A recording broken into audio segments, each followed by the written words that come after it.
Hey guys, स्वागत है आपका कई स्टडी में। और आज हम करेंगे वैदिक काल, वैदिक सभ्यता के बारे में जो है सारी जानकारी हम यहाँ प्राप्त करेंगे। ये पार्ट 1 हमारा रहेगा टॉप 10 क्वेश्चंस का। नॉर्मली ये क्वेश्चन एग्जाम में पूछ लिए जाते हैं, तो हम देखते हैं टॉप 10 क्वेश्चंस।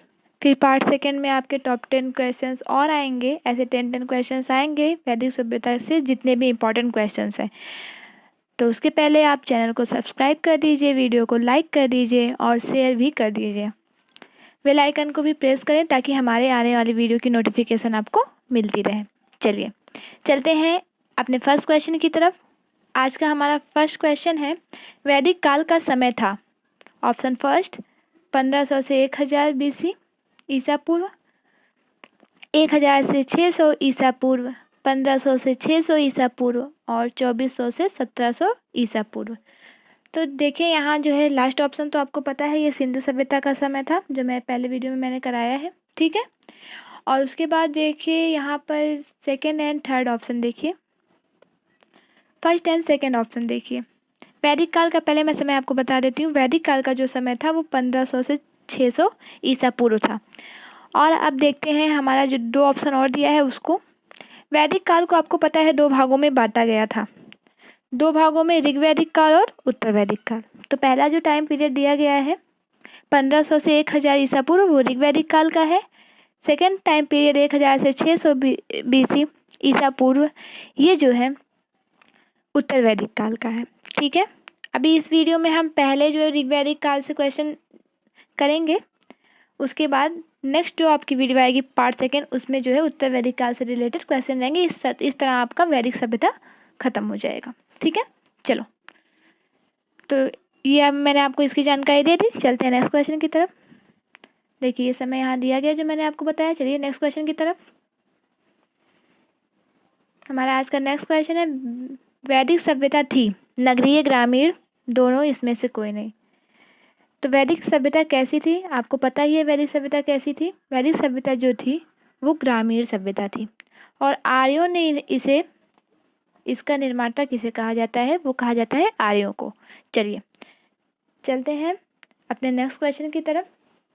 हमारा नेक्स्ट क्वेश्चन है, आर्यों के प्रशासनिक इकाई को कितने भागों में बांटा गया था, ठीक है। प्रशासनिक इकाई मतलब काम करने की जो इकाई है और लोगों के रहन सहन का जो तरीका है, कितने भागों में उसको बांटा गया था, कितने भागों में इसको बांटा गया था, ठीक है। तो इसमें पहला ऑप्शन जो है आपका है 4, दूसरा है 6, तीसरा है 7 और चौथा है 5। तो आर्यों की जो प्रशासनिक इकाई थी पहले तो उसे 5 भागों में बांटा गया था, जिसके नाम मैं आपको बता दे रही हूँ। उसके नाम थे, जो आर्यों की प्रशासनिक इकाई थी उसके नाम थे कुल, सबसे छोटी इकाई, उससे बड़ी ग्राम, फिर विष, फिर जन और फिर राष्ट्र। इसके बारे में मैं आपको ये भी बता दूं कि इसका जो है आरोही क्रम लिखने को आता है। जिस क्रम में मैंने आपको बताया है वही इसका आरोही क्रम है। सबसे छोटा इसमें कुल हो जाएगा और सबसे बड़ा राष्ट्र हो जाएगा। ग्राम का मुखिया ग्रामीण कहलाता था और जो विष था उसका मुखिया विषपति कहलाता था, ठीक है। चलिए नेक्स्ट क्वेश्चन हमारा, नेक्स्ट क्वेश्चन है प्रशासनिक इकाई का आरोही क्रम। देखिए यहाँ दिया गया है। चलिए नेक्स्ट क्वेश्चन है, सूत, रथकार और कम्मादी नामक अधिकारी कहे जाते थे। सेनानी, पुरोहित, रत्नी और पूरब।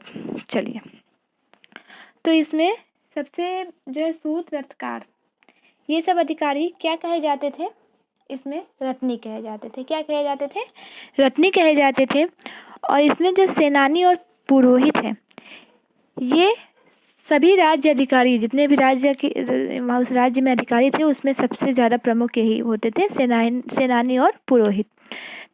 4th ऑप्शन है पूरब का। तो पूरब किसे कहा जाता था, पूरब वहाँ के दुर्गपति को कहा जाता था। चलिए नेक्स्ट यहाँ दिया गया है, देखिए पूरब दुर्गपति को कहा जाता था। एक और होता था स्पष्ट, जो जनता के कार्यों पे नज़र रखता था, वो गुप्तचर होता था, वो गुप्त तरीके से जनता के कार्यों पर नज़र रखता था। एक है वाजपति, जो भूमि थी उसका अधिकारी था ये वाजपति। और उग्र, उग्र जो है जैसे अपराधी, किसी ने कोई अपराध किया, उन अपराधियों को पकड़ने वाला जो अधिकारी होते थे उन्हें उग्र कहा जाता था। चलते हैं नेक्स्ट क्वेश्चन। ये सब एक एक क्वेश्चन है जो पॉइंट पे मैंने कराया है, ठीक है। चलिए नेक्स्ट क्वेश्चन। हाँ, नेक्स्ट क्वेश्चन है, राजा को सलाह देने वाली संस्था थी?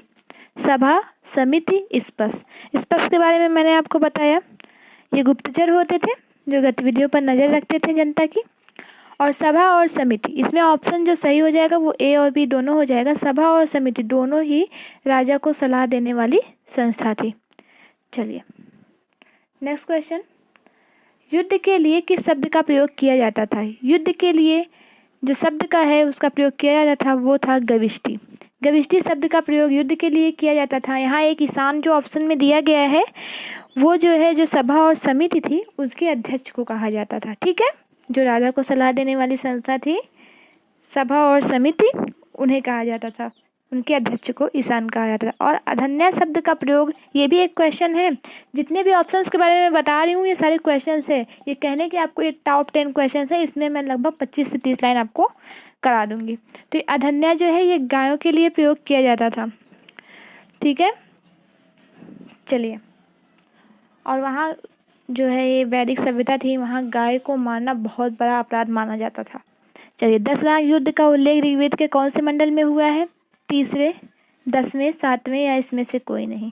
इसका आंसर पहले मैं आपको बता देती हूँ, फिर और बताती हूँ जो ऑप्शंस में दिए गए हैं। यहाँ जो है दशरथ युद्ध का जो उल्लेख हुआ था वो 7वें मंडल में हुआ था। और दशरथ युद्ध जो हुआ था ये किसके किसके बीच में हुआ था? ये हुआ था सुदास और 10 लोगों के बीच में, 10 राजाओं के बीच में हुआ था, जिसमें सुदास जी जीते थे। चलिए, सुदास की विजय हुई थी। और ये कभी कभी ये पूछ लेता है कि ये दशरथ युद्ध जो हुआ था वो किस नदी के किनारे हुआ था? अभी जब ये जो हुआ था ये तो रावी नदी के किनारे हुआ था, लेकिन ये रावी नदी ऑप्शन में नहीं देता, इसका पुराना नाम देता है। पुराना नाम जो है ऋग्वैदिक कालीन की जो नदियां हैं उनके पुराने नाम भी मैं आपको एक सेपरेट वीडियो में करा दूंगी, उससे काफ़ी क्वेश्चंस पूछे जाते हैं।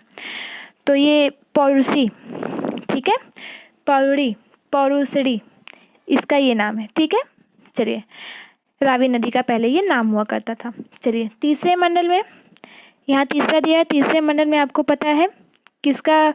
ऋग्वेद के जो तीसरा मंडल है उसमें सूर्य देवता को समर्पित करने वाला जो है गायत्री मंत्र, उसका वर्णन किया गया है। 10वें मंडल में जो है वर्ण पर आधारित जो समाज थे, ठीक है, ब्राह्मण, क्षत्रिय, वैश्य और शूद्र, इसका वर्णन किया गया है 10वें मंडल में। चलिए नेक्स्ट क्वेश्चन है, कुल का मुखिया कहलाता था? यहाँ ऑप्शन है कुलपति, कुलप, पिता, इसमें से कोई नहीं। तो कुल का मुखिया जो है कुलप कहलाता था, ठीक है। चलिए नेक्स्ट क्वेश्चन है, अंदर पहने जाने वाले वस्त्रों को कहा जाता था? अधिवास, उसरीड़, ये उसरीड़ है, उसरीड़ नहीं, उसरीड़ है, और निवि। तो इसमें ऑप्शन जो हो जाएगा जो है निवि हो जाएगा ऑप्शन। ये लोग 3 प्रकार के वस्त्रों का प्रयोग करते थे निवि को छोड़ करके। वास, अधिवास और उसरीड़ सब वस्त्र के प्रकार हैं जो पहने जाते थे। चलिए नेक्स्ट क्वेश्चन, आर्यों द्वारा खोजी गई धातु थी? लोहा, तांबा, टिन, सोना। तो आर्यों द्वारा जो खोजी गई धातु थी वो लोहा थी। लोहे को जो है श्याम ऐस भी कहा जाता था, और तांबे को वो लोग लोहित ऐस कहते थे। देखिए नाम उल्टा है, लोग कंफ्यूज हो जाते हैं जब देता है। लोहा जो था उसको श्याम ऐस और तांबे को लोहित ऐस, ये हमेशा याद रखिएगा, मैंने इसे दिया भी है सेपरेट।